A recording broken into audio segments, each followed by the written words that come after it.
کس کس معنی میں ہے؟ کون بتا سکتا ہے؟ نمبر 1، حدیث کے معنی کیا ہے؟ بات. کیا صرف قول کے لیے حدیث آتا ہے؟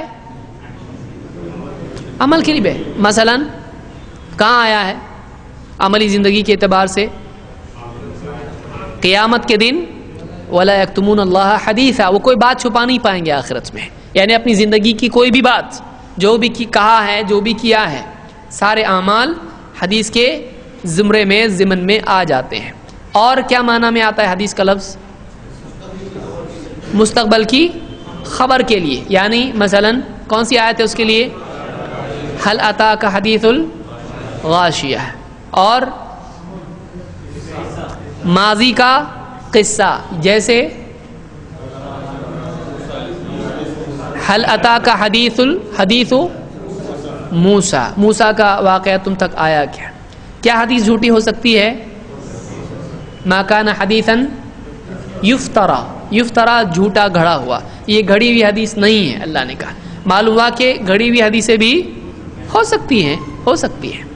تو بہرحال یہ حدیث کے سلسلے میں کچھ باتیں تھیں. اب یہ ہم نے حدیث کو کس اعتبار سے دیکھا؟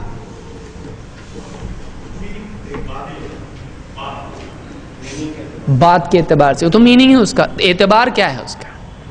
یعنی کس ناحیے سے ہم نے دیکھا اس کو؟ لغت کے اعتبار سے، ڈکشنری کے اعتبار سے حدیث کس طور پر، عربک لینگویج میں حدیث کس طرح استعمال ہوتا ہے. اب ہم دیکھیں گے کس طور پر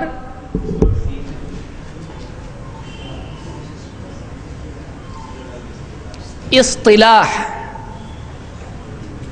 کیا لفظ ہے یہ؟ اصطلاح. اصطلاح کا مطلب کیا ہے؟ اصطلاح کے مطلب کیا ہے؟ کچھ تو بھی ہے وہ. بہت ڈیپ ہے، اتنا ڈیپ مت جاؤ، گمراہ ہو جاؤ گے. اسی لیے بڑے برابر بولتے ہیں. اصطلاح کے معنی ہوتے ہیں ایک لفظ کا کسی خاص فن میں ایک خاص مطلب ہوتا ہے، اس کو اس فن کی اصطلاح کہتے ہیں. ایک لفظ، پھر سے سمجھاتا، ایک لفظ ہوتا ہے، اس لفظ کا الگ الگ فیلڈز میں الگ الگ مطلب ہوتا ہے. ایک سادہ مثال میں عام طور سے دیتا ہوں، آپ کو سمجھ میں بھی آئے گی. مانیٹر. اگر آپ یہ لفظ اسکول میں اگر آپ اس کا استعمال کرو گے تو مانیٹر کا مطلب کیا ہوگا؟ کلاس میں ایک ایسا بچہ جو ٹیچر کی غیر موجودگی میں باقی بچوں کو کنٹرول کرتا ہو. بعض اوقات تو وہ بھی شریک ہو جاتا ان کے ساتھ، اور ٹیچر کے آنے کے بعد وہ شریک ہو جاتا. مانیٹرنگ کرنا، نگرانی کرنے والا، نگراں اس کو بولتے ہیں. تو مانیٹر کا لفظ جب آپ استعمال کرو گے کلاس روم کی فیلڈ میں، اس فیلڈ میں، تو اس کا مطلب ہوگا ایسا بچہ جو سب کی دیکھ بھال کرتا ہے. ٹھیک ہے؟ ٹیچر کی غیر موجودگی میں، ورنہ ٹیچر بھی مانیٹر ہو جائے گا. یہ اس کی ڈیفینیشن ہے. لیکن یہی مانیٹر کا لفظ اگر آپ کمپیوٹر کی فیلڈ میں استعمال کرو گے تو کیا بچہ مطلب ہوگا اس کا؟ اب کیا کہو گے آپ؟ مانیٹر تو ہاں مجھ کو 21 انچ کا مانیٹر چاہیے. بولیں یہ کون سا مانیٹر ہوتا ہے 21 انچ کا؟ اتنا بڑا، اتنا مانیٹر کہاں سے آئے گا؟ سمجھ میں آ رہی بات؟ تو ایک لفظ کے کئی معنی ہوتے ہیں، اور ایک لفظ کسی فیلڈ میں کچھ مطلب ہوتا ہے اس کا، اور دوسری فیلڈ میں اس کا کچھ اور مطلب ہوتا ہے. تو مختلف فیلڈز میں الگ الگ معنی ہونا، اس کو اس فیلڈ کی اصطلاح کہتے ہیں، ٹرمینالوجی. کہ اس فیلڈ میں، حدیث کی فیلڈ میں اس کا یہ مطلب ہوتا ہے. سمجھ میں آیا؟ تو اس یعنی استعمال کے طریقے کو ٹرمینالوجی کہتے ہیں. یہ حدیث کی ٹرمینالوجی ہے، یہ حدیث کی اصطلاح ہے. یہ کیا ہے؟ یہ فقہ کی اصطلاح ہے، یہ دنیاوی اصطلاح ہے، یہ تجارت کی اصطلاح ہے. تاجر لوگوں کے خاص الفاظ ہوتے ہیں، تو وہ اس فیلڈ کی اصطلاح ہے. اسی طرح سے جو لوگ یعنی پالیٹکس میں ہوتے ہیں ان کی ایک اپنی ٹرمینالوجی ہوتی ہے. کچھ لوگ کچھ جماعتیں خاص ہوتی ہیں ان کی اپنی اصطلاح ہوتی ہے, ان کی اپنی ایک اصطلاح ہوتی ہے. وہ جب مثلا کوئی پوچھتا ہے وقت لگا ہے تو آپ بولیں گے وقت کہاں لگا ہے مطلب لیکن اس فیلڈ کا آدمی فوراً سمجھ جاتا ہے کہ اس کا کیا مطلب ہے. کہاں وقت لگا آپ کا؟ بولے دنیا میں لگا بھائی. جو اس فیلڈ میں ہے نہیں وہ سمجھے گا اس کو نہیں, لیکن جو اس فیلڈ میں وہ سمجھے گا کہ نہیں سمجھے گا. اسی طرح سے جو چور ہوتے ہیں ان کی اپنی ٹرمینالوجی ہوتی ہے. یا جیسے مثال کے طور پر صلی اللہ علیہ وسلم, تو اس طرح سے جو قصاب ہوتے ہیں تو ان کے اپنے الفاظ ہوتے ہیں. جو جانور ذبح کرتے ہیں ان کے اپنے ورڈز ہوتے ہیں جو آپس میں وہ سمجھتے ہیں. تو ہر فیلڈ کے, ہر فن کے, ہر ٹریڈ کے کچھ الفاظ ہوتے ہیں, وہی لوگ سمجھ پاتے ہیں. وہ لفظ اس سے باہر کچھ اور مطلب رکھتا ہے, اس فیلڈ میں وہ کچھ اور مطلب رکھتا ہے. آپ مثال کے طور پر عید الاضحیٰ کے پہلے بکرے یا گائے وغیرہ خریدنے جاتے ہیں تو وہ لوگ جو ہوتے ہیں وہاں پر بیچنے کے لیے آتے ہیں, ان کی اپنی ایک بھاشا ہوتی ہے. وہ آپ کے سر پہ سے جاتی ہے, آپ کو معلوم نہیں, دونوں بول چکے ہیں اس کو مہنگا دے, لیکن آپ کو نہیں معلوم کہ کیا مطلب ہے اس کا.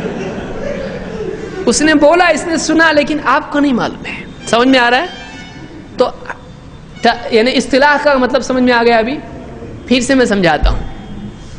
ہر فن میں کچھ الفاظ ہوتے ہیں, ان کے کچھ خاص معنی ہوتے ہیں, میننگ ہوتے ہیں, جو اسی فیلڈ سے جڑے ہوئے ہوتے ہیں. اس میں اس کا ایک خاص مطلب ہوتا ہے. وہ ورڈ ڈکشنری میں کچھ اور مطلب رکھتا ہوگا, لیکن اس فیلڈ میں اس کا کچھ اور مطلب ہوتا ہے. سمجھ میں آیا؟ تو اس کو کیا کہتے ہیں؟ اصطلاح کہتے ہیں. آپ کو بتانے آنا چاہیے کہ کیا کیا ہے. تو ہم کیا کر, جیسے مثلا ابھی میں اس کو اب پریکٹیکل اگزامپل کی طرف آتا ہوں. میں ہماری اس فن میں کیا ہے, جیسے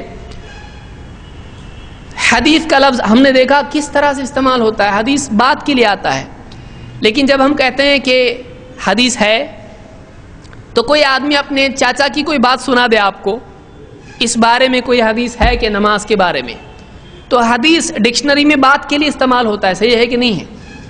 تو اس نے چاچا کی بات سنا دیا آپ کو, یہ حدیث ہے. تو کیا ٹیکنیکلی ڈکشنری کے اعتبار سے وہ حدیث ہے یا نہیں؟ لیکن آپ نے ڈکشنری کے اعتبار سے حدیث مانگی یا اصطلاح کے اعتبار سے؟ اصطلاح کے اعتبار, کیونکہ آپ کا مطلب نبی کی حدیث ہے. تو دین کے معاملات میں حدیث کا کچھ اور مطلب ہوتا ہے, وہ ڈکشنری میں دنیوی باتوں میں حدیث کا کچھ بھی مطلب ہو سکتا ہے. سمجھ میں آیا بات؟ یا جیسے مثال کے طور پر اصطلاح نہیں سمجھنے کی وجہ سے کئی لوگ غلطی کرتے ہیں. جیسے ہم کہتے ہیں یہ حدیث ضعیف ہے, تو ضعیف کا مطلب کیا ہوتا ہے؟ کمزور. تو حدیث کیسے کمزور ہوتی ہے؟ حدیث کی فیلڈ میں ایک خاص مطلب اس کا ہے, لیکن ہم کہیں یہ انسان ضعیف ہے, یہ بچہ ضعیف ہے, یہ رسی کمزور ہے, تو کمزور کا ہر فیلڈ کے بچہ بہت کمزور ہے. جیسے مثال کے طور پر اسکول میں گیا اور ٹیچر نے کہا کہ آپ کا بچہ بہت کمزور ہے, تھوڑی اس پہ محنت کرنی پڑے گی آپ کو. آپ اس کے بعد اس کو دواخانے میں لے گئے, ڈاکٹر نے دیکھا بہت کمزور ہے بچہ آپ کیا مطلب لوگے؟ ڈاکٹر کی بات کا آپ مطلب کچھ اور لوگے, اور ٹیچر کی بات کا آپ کچھ اور مطلب لوگے. سمجھ میں آ رہی بات؟ دونوں نے لفظ کیا استعمال کیا, لیکن آپ اس کی فیلڈ کے اعتبار سے اس مطلب کو دیکھو گے. ڈاکٹر کے حساب سے آپ فزیکل سینس میں صحت کے اعتبار سے دیکھو گے کمزوری, اور ٹیچر کے اعتبار سے پڑھائی میں آپ دیکھو گے کمزوری. سمجھ میں آ رہا ہے؟ تو ہر لفظ کا اس کی فیلڈ میں کچھ میننگ ہوتا ہے. اس کو کیا کہتے ہیں؟ اس چیز کو, یہ سارے معاملے کو کہتے ہیں یہ اصطلاح میں ایسا ایسا ایسا ہے.